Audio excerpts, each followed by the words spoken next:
Fala pessoal, tudo bem? Aqui quem está falando é o professor Renato e na aula de hoje nós vamos falar um pouquinho sobre o comércio externo brasileiro. Lembrando um pouquinho das aulas anteriores, que nós já falamos um pouquinho sobre o comércio interno, sobre a importância da rede dos transportes nesse processo e também retomando alguns conceitos importantes associados àquelas aulas que nós trabalhamos a economia global, né, associadas às transformações técnicas oriundas da terceira revolução industrial. Então nós vamos falar um pouquinho do comércio exterior, dentro do caso brasileiro, da importância dele, das transformações que vem passando ao longo dos últimos anos. Então a primeira questão importante que a gente precisa abordar é falar um pouquinho sobre o que a gente chama de balança comercial nacional e como ela vem se transformando. É importante lembrar também que a gente está falando de um cenário de intensas transformações associadas ali ao fim da Guerra Fria, né, início do processo de globalização em ampla escala. A gente está falando também do contato cada vez maior através das redes, tanto da internet quanto também das redes de transporte, que cada vez mais conectam os lugares com maior velocidade. Isso, obviamente, amplia o comércio internacional. E ampliando o comércio internacional, gradativamente vai dando mais poder e dando poder dentro das economias nacionais e dentro das economias como um todo, no cenário das exportações. Então, a exportação se torna uma coisa extremamente importante, pautada exatamente nessa evolução, nesse processo de transformações, onde as empresas, mesmo em nível regional, podem vender para fora de seus países. Então, nós temos empresas, por exemplo, empresas que têm um nicho, né, e uma grande parte do seu comércio voltadas à sua região, ao Sudeste, ao seu estado, ao Rio de Janeiro, por exemplo, mas que também podem ser encontradas em outros lugares, podem ter mercados externos. Então, não importa hoje em dia muito mais o tamanho da empresa, porque mesmo ela sendo uma empresa pequena, ela também pode fazer comércio internacional. Então a gente tem que entender que a balança comercial é o saldo entre as exportações e importações realizadas no país. Então, se o país compra mais ou vende mais. Obviamente, se a gente analisar isso propriamente dito, somente em relação a valores, nós também não temos a noção de que tipo de produto é vendido. Então, antes de somente analisar os valores da balança comercial, é importante também a gente entender como isso se transforma, pautado no que se vende e no que se compra também. Então, mas essa análise da balança comercial é um instrumento muito importante para entender o crescimento e desenvolvimento econômico. Afinal de contas, conforme um país vai se desenvolvendo, se especializando em determinada produção, ele passa a vender essa produção para outros países. E dentro desse cenário que a gente fala de globalização é extremamente importante. E a gente pode ver exatamente isso a partir aí dessa evolução das exportações mundiais entre 1950 e 2012, como elas vêm ganhando patamares elevadíssimos. Esses patamares elevados denotam exatamente da importância. A gente vê esse crescimento absurdo, principalmente a partir dos anos 90, como eu já disse, após ali o fim da Guerra Fria.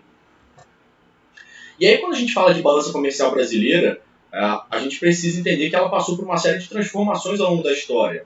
Sendo que na primeira metade do século XX, os grandes fluxos de exportações estavam associados aos produtos primários, principalmente os minerais, né, e os produtos agrícolas, como por exemplo o café.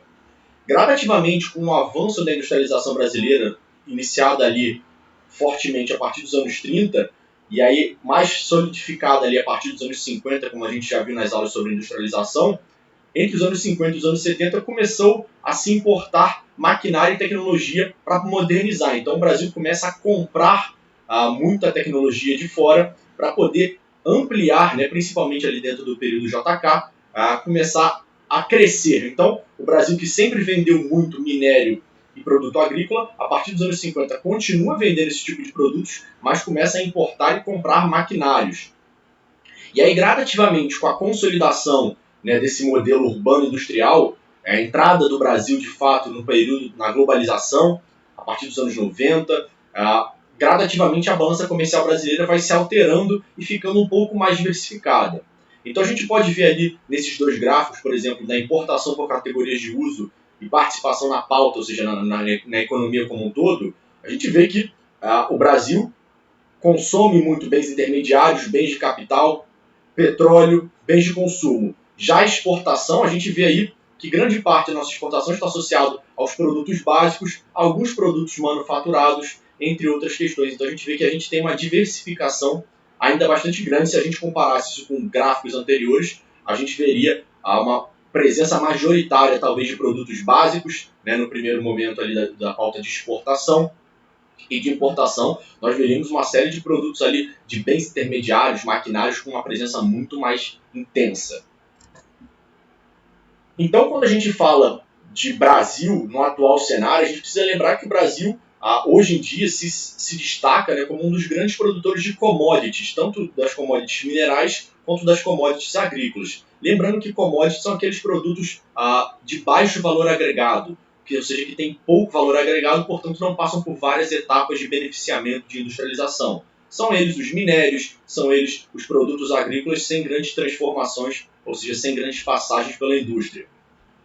O Brasil também vende alguns produtos semi-manufaturados, né, que a gente poderia dizer, ou seja, que tem um pequeno beneficiamento, como por exemplo a celulose, o açúcar, o óleo de soja, o ferro, o aço da indústria siderúrgica. Então, é um processo inicial de beneficiamento que não valoriza tanto assim o produto, mas obviamente o torna mais rentável do que o produto in natura. E também temos ali uma proporção interessante de produtos já manufaturados, como por exemplo, partes e componentes de aviões, automóveis, eletroeletrônicos, principalmente associados ali a questões de eletrodomésticos. Então nós temos ali um valor agregado um pouco maior, principalmente vendendo aqui para o cenário sul-americano. Então, quando a gente fala de importação daquilo que a gente compra muito recurso energético, maquinário, equipamentos, principalmente porque a gente não tem essa tecnologia de produção aqui dentro. Então, nós precisamos importar esses maquinários para que a gente possa fazer funcionar a nossa economia. Então, temos muitas questões ali associadas a essa carência, né, de industrialização, a nossa industrialização muito pautada, muito atrasada em relação às demais e muito pautada ali também ao agronegócio, muito pautada a determinados setores da economia somente, faz com que a gente precise importar certos produtos para que outras atividades econômicas possam funcionar normalmente. Então, se a gente pensar em relação à nossa balança comercial, a gente vê que a gente tem uma série de superávites sequenciais. Ou seja, a gente, nos últimos anos, a gente exporta, vende muito mais do que compra. Tanto em relação à quantidade, quanto em relação à grana também, dinheiro. Então, nós temos ali uma série de transformações, mas isso muitas das vezes camufla uma série de aspectos preocupantes. Porque, gradativamente, esse nosso superávit está pautado em produtos chamados de commodities. Então, o Brasil continua vendendo muito, mas cada vez vendendo produtos de baixo valor, cada vez mais baixos, como, por exemplo, a soja e a carne. Então, grande parte da nossa balança comercial de exportação está pautada nesses dois produtos que têm quase nenhum beneficiamento, né? Ou seja, são produtos muito baratos no cenário internacional, enquanto a gente continua comprando produtos mais caros porque eles passam por várias etapas. Então, é importante a gente entender que essa proporção, a gente pode ver ali em relação a 2002 e a 2011, que os produtos básicos eles têm uma preponderância, vem crescendo, né, em relação também a outras atividades, e isso é extremamente perigoso porque vai nos tornando, como a gente já viu em aulas anteriores, cada vez mais reféns, né, desse setor. E esse setor que é um setor que, como a gente já sabe, também tem uma série de questões associadas a ele, como, por exemplo, o uso de agrotóxicos, os conflitos no campo. Então, a importância econômica que esse setor adquire, além é muito importante para a economia nacional, mas também nos demonstra um gargalo, nos demonstra uma deficiência muito grande de investimento em tecnologia, investimento em educação, para que a gente possa fomentar e ter novas atividades econômicas no futuro próximo. E aí, quando a gente fala de economia, né, de venda, compra, a gente precisa entender quem são os nossos parceiros econômicos. Então, a gente precisa entender que, devido à abertura comercial brasileira ao longo dos últimos anos, o crescimento, né, principalmente após ali a redemocratização, entre outras questões, o Brasil vai ampliando seus parceiros comerciais. Antes, durante o período ditatorial, né, nós tínhamos um parceiro econômico muito evidente, que era os Estados Unidos, e gradativamente, com a abertura de novas fronteiras, pautadas ali pela redemocratização, pela ampliação, né, das conversas da política internacional, nós também estamos falando do período pós-Guerra Fria, nós estamos falando de ascensão de novas economias, como por exemplo economias do Sudeste Asiático, como a China. refortalecimento da União Europeia, entre outros países que vão se tornando emergentes, como, por exemplo, a Índia. Né? Então a gente está falando a Rússia novamente se tornando uma potência, apesar de saindo ali do eixo do controle do comunismo, né? Que a gente fala da União Soviética. Então a gente está falando de uma série de novas nações que o Brasil, ou seja, diversifica o seu comércio. E aí a gente pode ver que isso daí está associado a uma série de demandas e interesses importantes nacionais que a gente vende para alguns, né, como por exemplo a venda de carne para os árabes, né, extremamente importante. Então a gente pode ver que nessa atual política do comércio internacional nós temos uma peculiaridade em relação aos períodos anteriores, porque nós temos ao longo dos últimos anos diminuído as nossas transações com os países já estabelecidos e temos aumentado as nossas transações com países em desenvolvimento. Isso se dá por vários fatores. Primeiro, porque países em desenvolvimento têm uma carência de diversos produtos, como, por exemplo, produtos associados à siderurgia, e o Brasil, como um grande produtor disso, o Brasil fornece esse tipo de produto. O Brasil é um produtor de energia, né, também importante. Então tem uma série de questões que o Brasil pode fornecer e vai servir exatamente para o crescimento desses países em desenvolvimento. Outra questão importante também é que dentro dessas pautas de relação, o Brasil, por ser um país considerado uma futura potência, um país estabelecido economicamente, estabelecido politicamente, né, o Brasil, quando faz contato com esses países, né, em desenvolvimento, países que a gente poderia colocar hierarquicamente abaixo do Brasil, o Brasil consegue ter melhores condições porque tem mais força econômica, mais força geopolítica. Então, também é uma estratégia de negociar com quem está abaixo de você, porque você negocia com as condições melhores para você, que é mais forte. Então, a gente vê aqui, o Brasil tem uma série de fornecedores e também uma série de destinos. Então, dentro dos nossos fornecedores, nós temos ali Ásia, União Europeia e também temos ali a proporção da Ásia também como um dos nossos principais destinos das nossas exportações. E aí a gente vai falar um pouquinho dessas transformações que a gente vê ali os Estados Unidos perdendo um pouco de espaço em relação histórica a esse processo. E aí os Estados Unidos e a União Europeia, né, como a gente já via dizendo, eram os principais parceiros comerciais do Brasil e vão perdendo a participação por diversas questões. Primeiro porque eles também vão buscar outros parceiros. O Brasil também vai buscar outros parceiros para ter essas relações que sejam melhores ao Brasil, principalmente porque o Brasil nos últimos anos vem se alinhando a um grupo chamado de BRICS, né, que são os países que a gente chama de em desenvolvimento, os tal dos países emergentes, e também se criando conexões com países do Oriente Médio, criando conexões com países da África, criando conexões com a China. Então o Brasil vem saindo desses tradicionais parceiros que estão ali desde o nosso processo de desenvolvimento, né, contínuo ali, industrial, que eram os Estados Unidos, passando depois pela União Europeia, né, e depois nós começamos a transformar e diversificar. Obviamente eles ainda são grandes parceiros, mas já não são os maiores parceiros brasileiros se a gente contar em relação a volume de capital, tanto em relação à compra quanto em relação à venda.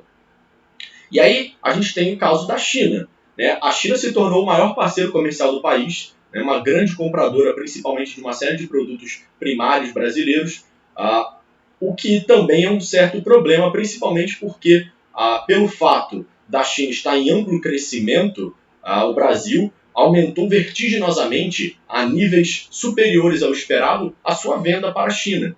Então, a economia brasileira saltou muito associada à economia chinesa, que precisava dessas matérias, comprava do Brasil, o Brasil produzia mais, a China comprava mais, criou uma bola de neve, um crescimento mútuo. O problema é que nós ficamos cada vez mais pautados nesse tipo de produção de minérios e grãos vendendo para a China.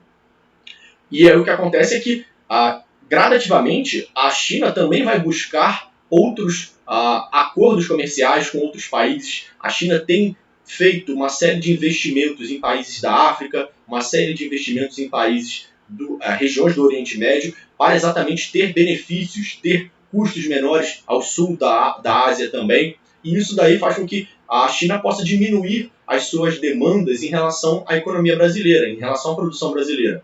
O que vai fazer, obviamente, que grande parte da produção brasileira fique ociosa. Afinal de contas, se nós tínhamos um crescimento atrelado ao crescimento chinês, se a China começar a comprar de outros países, né, essa nossa produção ficará sem destino e, obviamente, isso terá um impacto negativo na economia nacional. Então, isso é um perigo em relação a ter cada vez da falta de diversificação, né?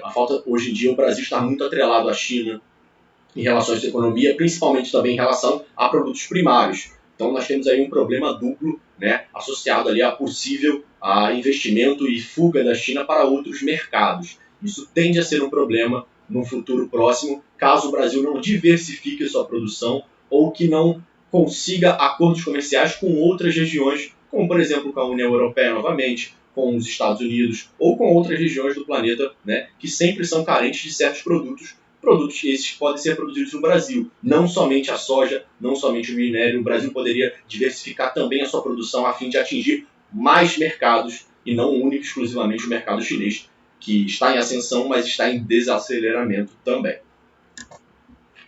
E outra questão importante que a gente precisa entender é que esse processo, né, associado ali ao fim da Guerra Fria, que a gente discutiu no início dessa aula, também nesse momento vem gerando uma série de questionamentos, porque esse comércio internacional vem fazendo uma série de produtores internos competirem com produtores externos no mundo inteiro. E aí surge uma onda protecionista, né, uma onda pautada num nacionalismo, numa corrente política associada ao fechamento de fronteiras, tanto para a entrada de estrangeiros, mas também de fronteiras comerciais, para fechamento de chegada de produtos estrangeiros. Então o que acontece é que, principalmente capitaneado pelo investimento e crescimento do mercado chinês, né, que potencializa produtos ali para todos os lugares do mundo. Então o que aconteceu é que uma série de políticas protecionistas, principalmente nos países desenvolvidos, começaram a restringir a entrada de produtos estrangeiros de países subdesenvolvidos, que tendem a chegar com menor preço. Ou seja, por que são as medidas protecionistas? As medidas protecionistas servem basicamente para você evitar que o produto estrangeiro chegue mais barato do que o produto local, porque isso faria com que os consumidores locais consumissem o produto estrangeiro em detrimento do produto local. E isso, obviamente, quebraria a empresa local, geraria desemprego, entre uma série de outras questões. Também geraria a menor arrecadação de imposto local, entre uma série de questões importantes associadas à economia. Então, o que acontece é que esses países vêm adotando medidas protecionistas. O que é o protecionismo? É você aumentar barreiras alfandegárias, tornar o produto estrangeiro mais caro, com sobretaxa, você fiscalizar e ser cada vez mais restrito em relação a barreiras fitossanitárias, você ser cada vez mais restrito a produtos vindos do estrangeiro de diversas formas, tentando elevar o seu preço ou dificultar a sua entrada de qualquer maneira. Então o que acontece é que você coloca também cotas de importação, subsídios, então você cria maneiras de impedir que o produto chegue.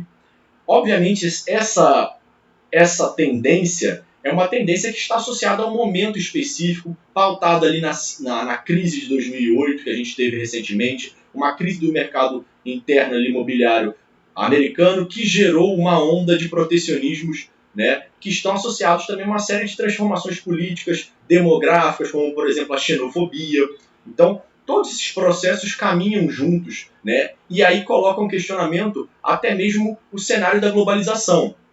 Porque aquilo que nos anos 90 era tido como tendência, né, essa união completa, o mundo sem barreiras, conectados pelas redes, conectados pelos produtos, conectando as culturas, hoje em dia nós vemos uma série de protecionismos pautados ali por governos, né, que têm uma tendência a ser mais nacionalistas, portanto a privilegiar e tentar privilegiar, colocar à frente os interesses nacionais ao invés dos interesses mútuos da coletividade do mundo inteiro. Então, só que o problema é que quando dois países nacionalistas colocam seus interesses à frente uns dos outros, acontece o que acontece, por exemplo, entre Estados Unidos e China, né? Uma guerra comercial, onde um sobretaxa um produto, o outro sobretaxa outro produto. Isso diminui o comércio entre os dois países e, obviamente, essa sobretaxa também pode respingar nos países menores. Afinal de contas, nós estamos falando de uma guerra fiscal, né, uma guerra comercial entre as duas maiores potências do planeta. Bom, pessoal, espero que vocês tenham compreendido nessa aula o que é o comércio internacional, como o Brasil se insere nesse processo, né, e como as mudanças, transformações associadas à maior abertura e ao recente fechamento modificam e podem transformar ali no futuro próximo as relações comerciais, as balanças comerciais, não só do Brasil, mas do mundo inteiro. Um abraço e até mais.